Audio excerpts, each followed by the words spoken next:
Hi! Today on Araw-Araw Filipino, we will learn how to talk about the weather. This is another lesson on adjectives. Let us begin with some nouns or mga pangalan which we can use when talking about the weather. Sun, araw. Cloud, ulap. Wind, hangin. Rain, ulan. And drizzle, ambon. Now from these nouns, we can form adjectives or mga pang-uri. Sunny, maaraw. Cloudy, maulap.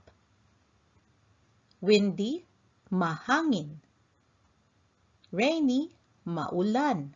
And drizzly, maambon. You see the pattern? We add a prefix of ma before the noun to form the adjective. Let us look at a conversation. It is a beautiful day. Ang ganda ng araw.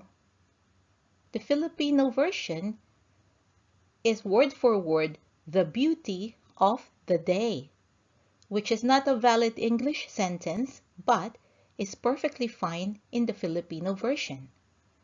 The, ang. Beauty, ganda. Of the, ng. And day is araw. It is sunny, maaraw. Sunny, maaraw. We can express the full sentence it is sunny as simply maaraw. It is sunny today. Maaraw ngayon. Today, ngayon. Now let us look at the first pattern, which is simply to say it is blank. And in Filipino, it's just the one word, blank.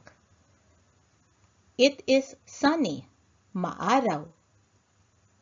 It is cloudy, maulap. It is windy, mahangin. It is rainy, maulan. It is drizzly, maambon.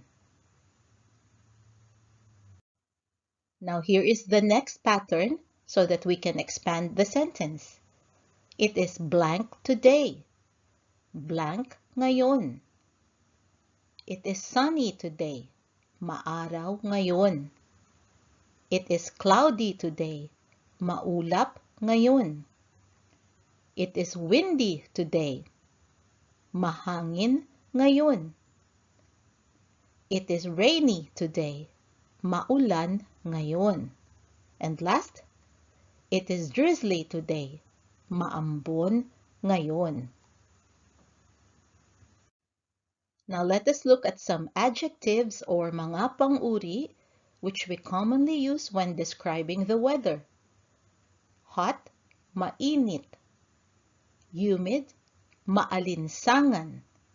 And cold is malamig or maginaw.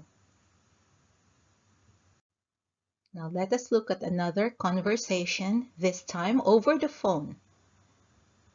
What is the weather like there? Ano ang lagay ng panahon diyan? That is actually, what is the state of the weather there? And what is ano? The is ang, state, lagay, of the, ng, weather, panahon, there, diyan. So the other woman says, it is hot here. Mainit dito. It is hot, mainit. Here, dito. It is hot here today. Mainit dito ngayon. Today, ngayon. So here is another pattern. It is blank here. Blank dito. It is hot here. Mainit dito. It is humid here. Maalinsangan dito. It is cold here. Malamig dito. Now let us expand the sentence using another pattern. It is blank here today. Blank dito ngayon. So to say, it is hot here today. Mainit dito ngayon. It is humid here today. Maalinsangan dito ngayon. And it is cold here today. Malamig dito ngayon. Let's continue. How hot is it there? Gaano kainit diyan? How hot, gaano kainit? There, diyan. It is 38 degrees Celsius here now. Or 38 degrees Celsius dito ngayon. Here, dito. Now, ngayon. It is so hot here. Masyadong mainit dito. So hot, masyadong mainit. Napakainit dito.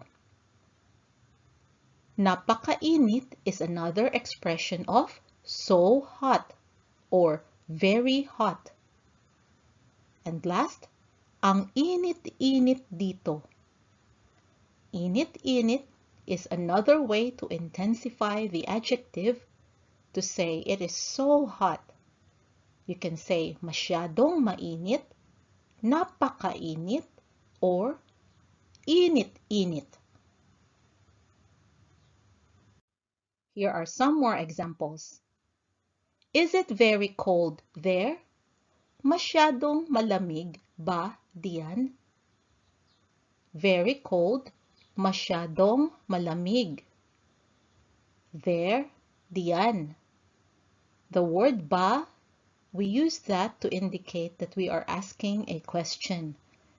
You can also drop it off from the sentence and simply say, masyadong malamig diyan. You just have to make sure that your tone indicates that you are asking a question. It is just right. Tama lang. Just lang. Right, tama. What about if you want to answer in the negative? Can you say, it is not so cold here. Hindi masyadong malamig dito. Not hindi. Here, dito. Yes, that is a valid sentence. But what about the other ways to intensify the adjective? Hindi napakalamig dito. Hindi ang lamig-lamig dito. Both sentences are wrong. When we want to reply in the negative, we cannot use these forms of the adjective. Here are some more adjectives or mga pang-uri which you can use for your practice. Clear and sunny is maliwanag. Dark, madilim. Gloomy, makulimlim. Foggy, mahamog. So that is our lesson today, which I hope you found useful. Next time, we will talk more about the weather.